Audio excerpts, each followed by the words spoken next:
أرست زينام أبي إثيوبيا تتكبر من محيش ماكرو كتبار أبز حصر وان تصفات زهبو تسيت أمز جيبو كبلو بريزيدنت فيدري إيتاياس كسلاسي غليصا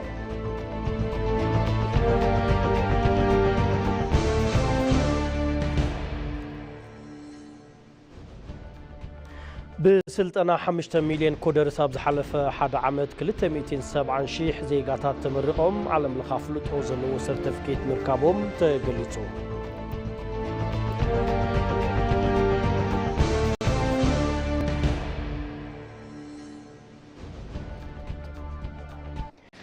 وطاي بريزيدنت ترامب مس إيران سممعنة نيوكلير مفصام قريبنا لنايلو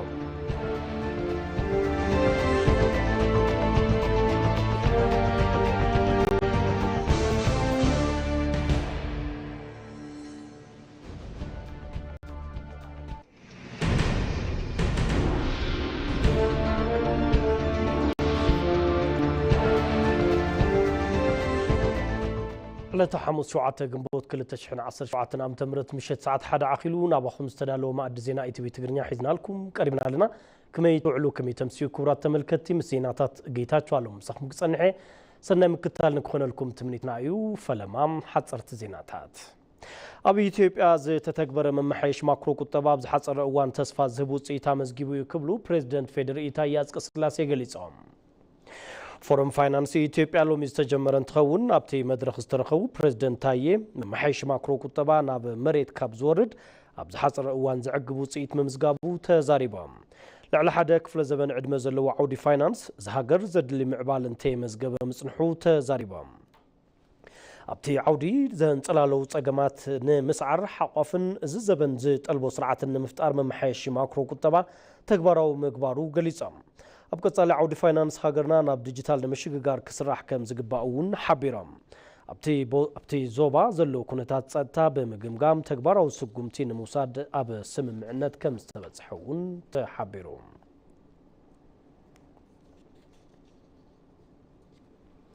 بهراو بانكي إثيوبيا اب وشت 12 عامات نفلم اوان عدا نمنغستنا بزيرو مورادو افليتو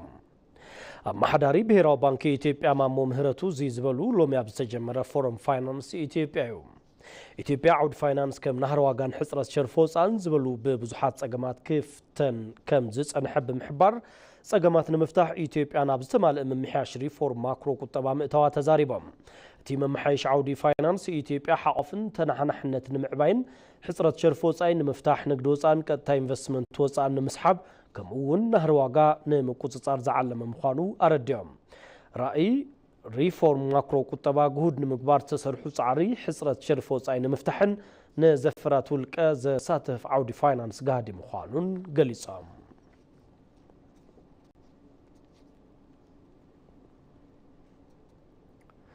ابتي زوبا زلو كونتات صطتا بمغمغام تغباراو سغمتي نموساد اب سممعنت كم سبصح بهراو غلغالوت حبريتا ندحننتنا فليطو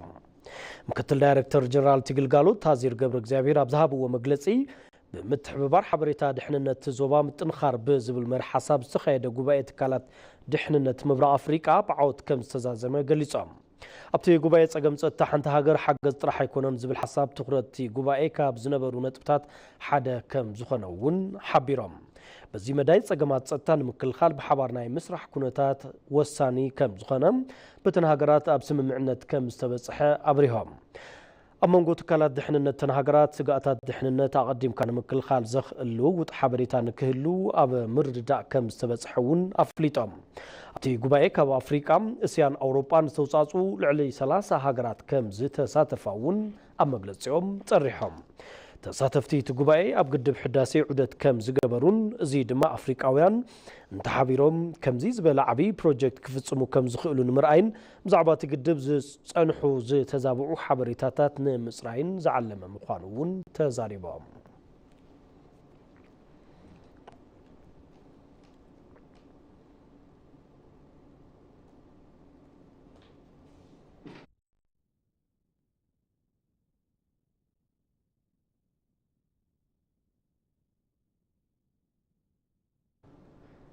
عطواتنا بسلاماوي نابران كملسو منغسي دغافات تناخيرو كقصلي كبلو بريزيدنت كلل امحرا ايت ارغا كبد غليصم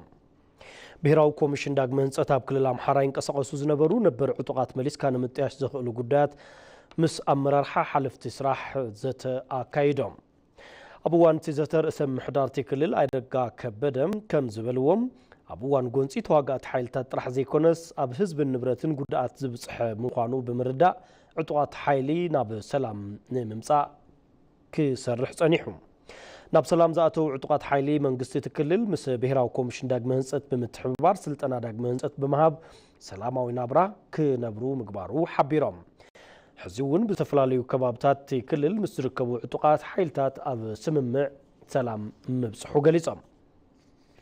ወስኾም ድማ ስልጠና ተሃድሶ ወሲዶም ናብ ማሕበረሰብ ክሕወሱ ክግበር ኢሎም በዚ እውን መሓውር መንግስቲ ነቲ ኮሚሽን ደገፉ ኣጠናኺሩ ክቅፅል ሓቲቶም ክብል ኮርፖሬሽን ሚድያ ኣምሓራም ጸብፂቡ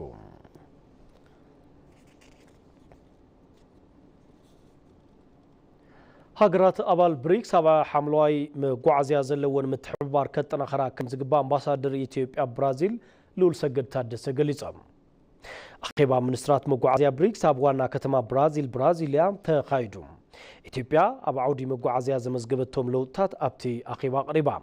ኣምባሳደር ኢትዮጵያ ብራዚል ልዑል ሰገድ ታደሰ ኢትዮጵያ ማእኸል አቪዬሽን ኣፍሪቃ ንምዃን ትልሚ ከም ዘለዋ ገሊፆም ኣፍሪቃ በመጓዓዝያ ኣየር ምስቲ ካልእ ዓለም ብምትእስሳር ዕቤት ምትእስሳርን ዘላቕነትን ጋህድን ምግባር እናሰርሐት ከም ትርከብ እውን ተዛሪቦም እቶም ኣምባሳደር ሃገራት ብሪክስ ኣብ ሓምለዋይ መጓዓዝያ ዘለወን ምትሕብባር ንኸጠናኽራ ፃውዒት ኣቕሪቦም እቶም ሚኒስትራት ሓበራዊ መግለፂ ተኣኺባ ዘውፅኡ እንትኸውን መጓዓዝያ መሳለጢ ዕቤትን ዘላቕ ልምዓትን ከም ዝኾነ ምግላፆም ሓበሬታ ሚኒስትር ጉዳያት ወፃኢ ኣመላኺቱ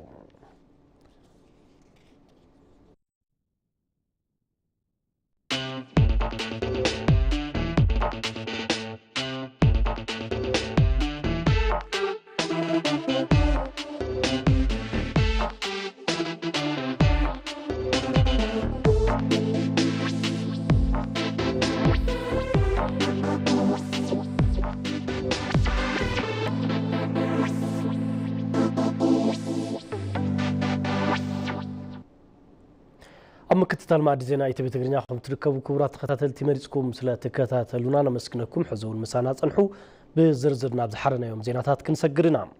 بسلطنا 5 مليون كودر سابز حلف حدا عمد 370 شيح زيجاتات تمرقهم علم لخافلت أو زلو سيرتيفيكيت مركبهم تجليتهم أبز حزيوان لعلي شو منتميت شيح زخونو زيجاتات سلطنا نموساد مزجابهم وانت حبير لهم أجرنش أيل نزود التوصب نازريت بريو بديجيتال إثيوبيا 2025 نابز حلفو 5 عامات نهنصات ديجيتال قطبا وسنتي زخونو ديجيتال كفليت مللي مننت نقد اونلاينن زامساسلو متغبريتات مسرته لمعاتات بفلاي ديجيتال قطبا زسالطو معقفات حقن قططرن نخلو ناتسرح صنيحيوم استراتيجي ديجيتال إثيوبيا 2025 اب إثيوبيا ترجم زلو ديجيتال قطبا نمهنات بقع زخونه سلطنه حيل سابق عند التاوت مان يقمط نزون إنيشيتيف 5 مليون كودرز تسرحيهم أباديس أبا بيرو لمعات إنوفيشن تكنولوجي بعلمية مصنعة مرمرن فرز قببة اتسلت أنا نسروحو تقامو خوينو خمزر خبوي قلت فاندامنتال داتا ساينس نو فاندامنتال داتا ساينس يو زياتهم دما داتا كمي انكود كم تقبر كمي انالايز كم تقبر كمي بريزنت كم تقبر افلوت ازهبيو زوهاب سلطنا بتقباريو سلازي نموداون قليل زخونه سلطنا ايو زواب سحابن سبات اب حصير اوان زلمدو ايو اتي سلطنا نموساد انفورميشن تكنولوجي قند معقنه خمزه يكونس غلص كالي سلطاني جيتا سواببه اتي سلطنا كابزا زملو غزي جميرو صقم فتحت سيستمات اب ممعبال كمزركب يزارب ككمبيوتر ساينس باك جراوند وچ يهونه بزو سو سيستم كاب دحره بايتا كمبيوتر ساينس وصاي زخونه بزو حساب سيستم امعبلو زركب سبالو سلازي ناي قدن دحر بايتاخا بكمبيوتر ساينس كخون يبلون فقاد هنصت كم زفلت بزح برشو اسرارحا زلويو نزي ناي سيرتيفيكيشن سيستمو حادثب استفقدلو سراح طرح نخسرح حباري كيو ار كود لو عبت هنصت مستلطفه زخونه سب اسكان انت غورو تخكلنيا كابتي تكال زوصه كم زخونن بفورجد زي تسرح مخانون زرغاغص نفقاد هنصت سريحنا هيبنا اينا ላዕለዋይ አማኻሪ ሚኒስትር ኢኖቬሽንን ቴክኖሎጂን አብየት ባየ ዲጂታል ቁጠባ ዝርብሓሉን ዘንቀሳቅሶን ሰብ ብምዃኑ ብቑዕ ኃይሊ ሰብ ምፍራይ አለይ ይብሉ አንድ ሰው አናጺነት ይሰማራ ሓደ ሰብ ኣብ ሃናጻይነት ይዋፈር ኣብ ዘፈር አርት ይዋፈር መሰረታዊ ፍልጠት ዲጂታል የድልዩ ንምንታይ ሓደ ፍልጠት ዲጂታል ዘለዎ ሰብ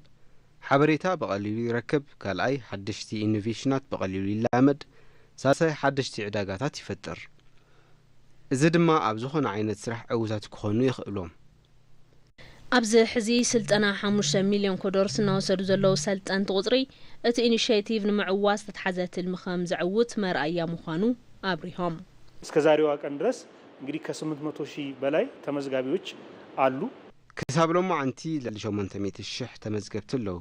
ካብ ውሽጡ እዚ ከባቢ 270,000 ትምህርቶም ዛዚሞም ሰርቲፊኬት ረኺቦም እዮም بعالم لخ ستاندرد انتن ريو جمير كاناي مودا كنتات بصبوق كيدي እናቀጸል እዮም ማለት እዩ ዓለምና በጻሕቶ ዘሎ ስርዓት ዲጂታል ምንጻል ከም ዘይከኣል ዘለዓሉቶም ሰልጠንቲ ንህንጸት ተዘፈር ኩሉ እጃም ኽዋጻ ኣለዎ ይብሎም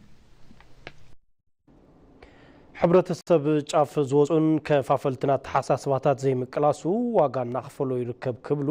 ሰራሕተኛታት ዞባ ምምሕዳር ብሄረሰብ ዋግ ህምራ ገሊጾም አዳው ጥፋትን መዘዛቱን ብዝብል መሪ ሐሳብ አመራርሓቲ ዞባን ሰራሕተኛታት መንግስትን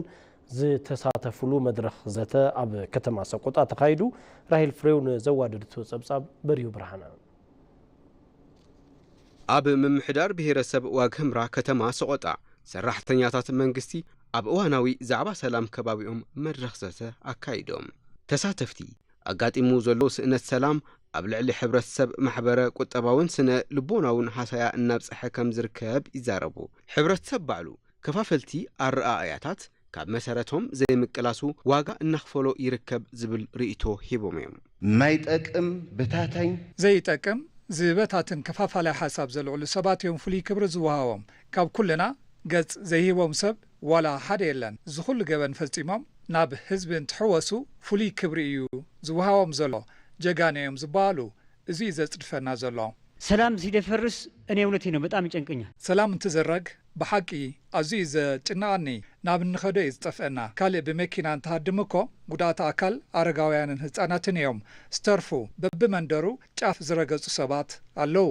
አመራርሓት ዞባ ምስ ህዝቢ ተዋዲዱ ስለሰርሐ እቲ ሕዚ ዝተረኸበ ሰላም ከም ዝመጸ ዝተዛረቡ ድማ ምክትል ሓላፊ ቢሮ ንግድን ልምዓት ዕዳጋን ክልል አምሓራ ፈንታው ፈጠነ እዮም ሰላም እንዲረጋገጥ አመራሩ ሰርቷል ሰላም ንኽረጋገጽ መሪሕነት ሰሪሑ እዩ አመራርሓ በይኑ ዘይኮነስ ህዝቢ ኣብ ጎኒ አመራርሓ ብምዃኑ ተወሳኺ ዓቕሚ ኮይኑ እዩ ድጋፍ ኩሉ ህዝቢ እዩ አመራርሓ ብኣግባቡ ንኽመርሕ ጥጡሕ መድረኽ ኮይኑ ዘገልግሎኮ ህዝቢ እዩ እቲ ዝተረጋገጸ አንጻራው ሰላም ኣብ ምምሕዳር ብሄረሰብ ዋግ ህምራ ዝተጀመሩ ፕሮጀክታት ንኽሳለጡ ዕድል ዝፈጠረ ምዃኑ እውን ኣይተ ፈንታው ኣዘኻኺሮም እዮም በክልሉ አዳሪ ትምህርት ቤት 3 ነው የሚገነቡት ኣብዛ ክልል 3 ዝህነጻ ዕጽዋት ኣብያተ ትምህርቲ ኣለዋ ሓደ ኣብ ዞባናይ ካብተን ካልኦት ብዝሓሸ ጽፈትን ሰለጤንን ክስራሕ ዘኽእሎ ሓደ ባታ ሰላም እዩ ኣብቲ መድረኽ ዝተረኸቡ ላዕለዎት ሓለፍቲ ስራሕ ክልልን እታ ዞባን ዝርርብ ልዝብን ምይይጥን መንግስቲ ኩሉ ሻብ ሒዝዎ ዝቕጽል ቅዋም ምዃኑ ኣገንዚቦም ብምባል ዝጸብጸበ መምርሒ ጉዳያት ኮሚኒኬሽን መንግስቲ ምምሕዳር ብሄረሰብ ዋግ ህምራ እዩ ንዝኾነ ፖለቲካዊ ዕላማ ዕጥቃዊ ቃልሲ ከም መማረፂ ሙሳድ ህዝብን ሃገርን ዝጎዳእ ኣካይዳ ከም ዝኾነ ኣብ ታሪኽ ኢትዮጵያ ዝተረኣዩ ከይድታት ነዚ ከም ኣብነት ዝውሰዱ እዮም እዚ ከይዲ ህይወትን ንብረትን ዜጋታት ካብ ምዕናው ሓሊፉ ዕቤትን ምዕባል ሃገርን ንድሕሪት ዝጎተተ ኣካይዳ ነይሩ ምንተ ውሑስ ነባብሮ ህይወት ዜጋታትን ምዕባል ሃገርን ሰላማዊ ፖለቲካዊ ቃልሲ ምክያድ መማረፂ ዘይብሉ ጉዳይ ክኸውን ከም ዝግባእ ተገሊጹ ኣባይ ደመቀ ተወሳኺ ኣለዎ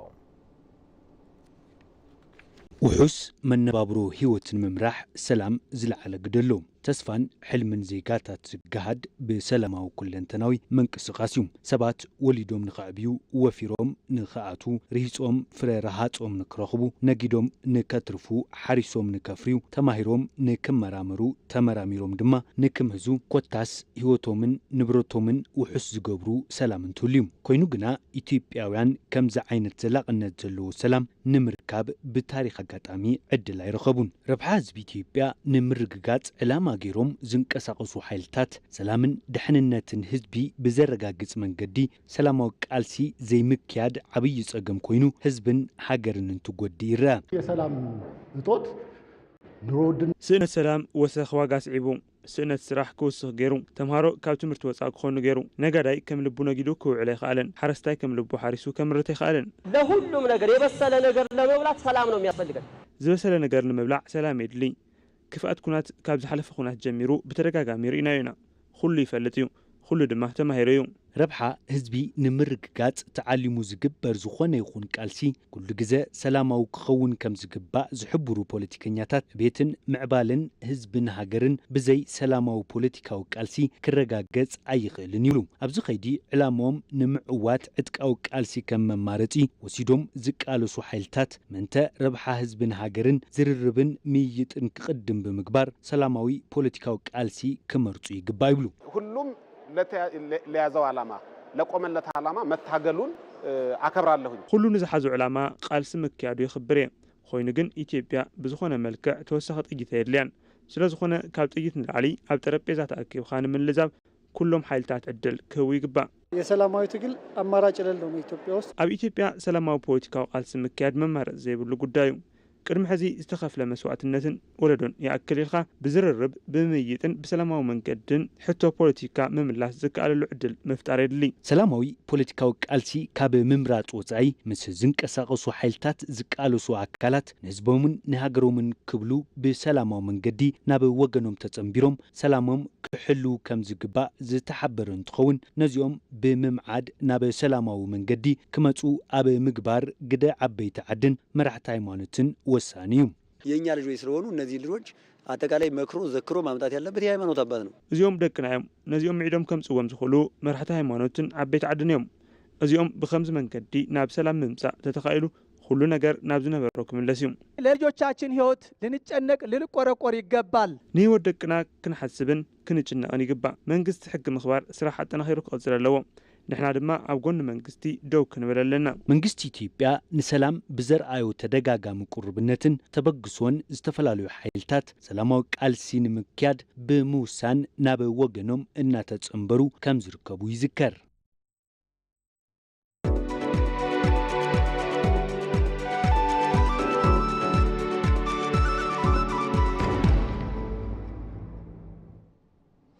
ማድ ዜና ምክታልኩም ትርከቡ ክቡራት ተኸታተልቲ ካብ ዜና ዕዳጋ ናብ ዝሓረናዮ ዜና ክንሰግር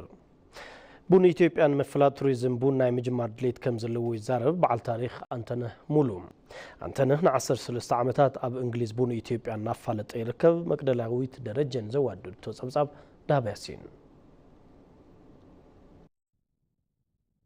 ምስ ቡን ዝተረኸበሎ አጋጣሚ እንትዛረብ ብጽዕንቶ ዝተወለደሉ ኸባቢ ምዃኑ ይዛረብ አንተነህ ሙሉ ኣብ ከተማ ሐዋሳ ተወሊዱ ኣብዚ ሕዚ እዋን ኣብ እንግሊዝ ቡን ኢትዮጵያ ዘፋለጠሉ ካፌ ከፊቱ እናሰርሐ ይርከብ ቅድሚ 13 ዓመት ምስ በዓልቲ ቤቱ ዝኸፈቶ ቡን ኢትዮጵያ ጥራሕ ዝሽየጠሉ ግራውንድ ኮንትሮል ካፌ ኣብዚ ሕዚ እዋን ብዙሓት ዓማዊሉ ብፍቕሪ ቡን ኢትዮጵያ ክወድቁ ከም ዝገበሮም ይዛረብ ነዚ እውን ዓማዊሉ እቲ ቡን ባዕሉ ጸዊዕዎም እዮም ዝመጹ ይብል ኢትዮጵያ ቡና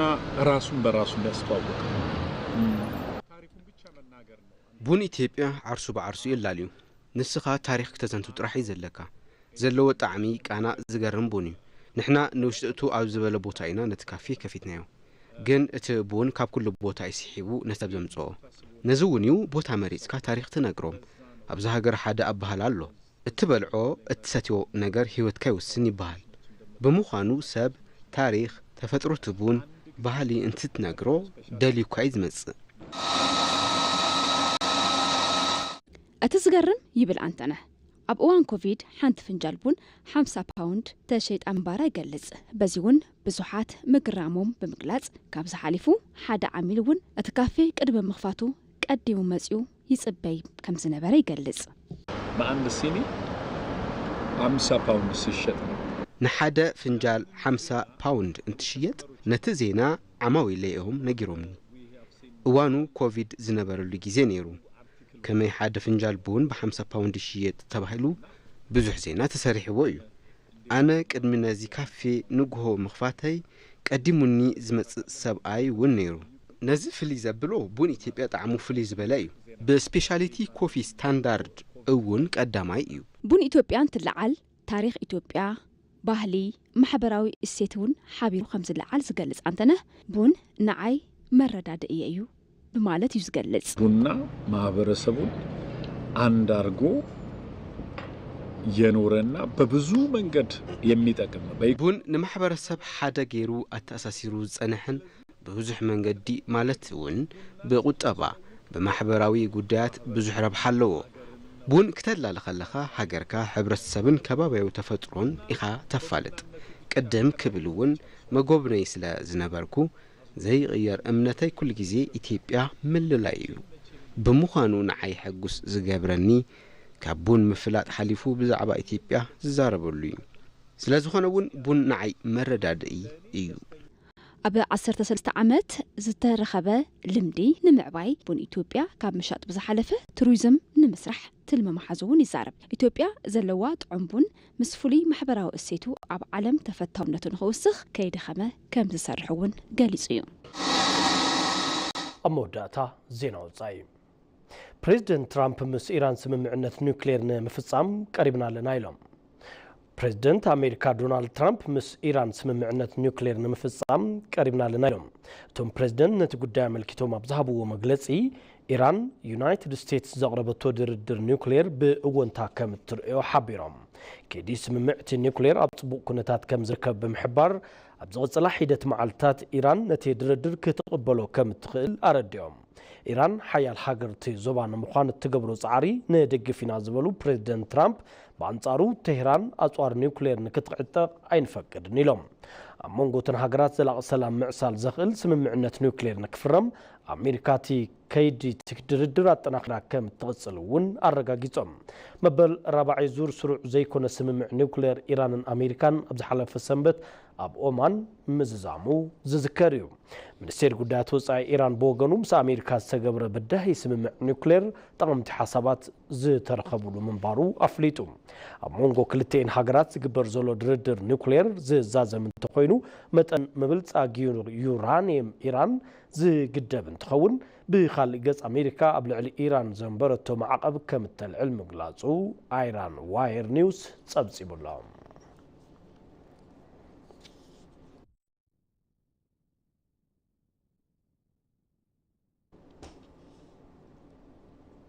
ክቡራት ተመልከትቲ ዜና መሰናዶታትና ቅድሚ ምዝዛምና ቀንድቀነጥና ክነዘኻኽረኩም ኣብ ኢትዮጵያ ዝተተግበረ መምሐይሽ ማክሮ ቁጠባ ኣብ ዝሓፀረ እዋን ተስፋ ዝህብ ውፅኢት ኣመዝጊቡ ክብሉ ፕሬዚደንት ፌደሪ ታዬ አጽቀሥላሴ ገሊጾም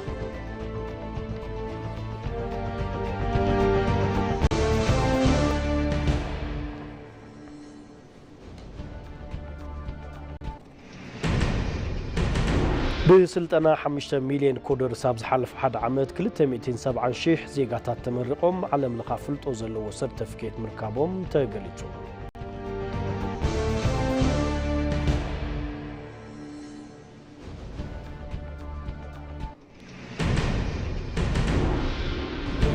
بريزيدنت ترامب مس إيران سممعنة نيوكلير مفصام قريبنا لنا إلهم كبرت تخطاتلتين لومينا باخم زحرنا يوم عد زينا إتبي تقرنيا زي كتكتاتل وصنحكم مسل نيرون سلم كتالكم نمسكن جيتاتشو علوم بسم الله سومي استوديو حبيركم يا رب بزلخمو سلام نكتقولوا تميتراو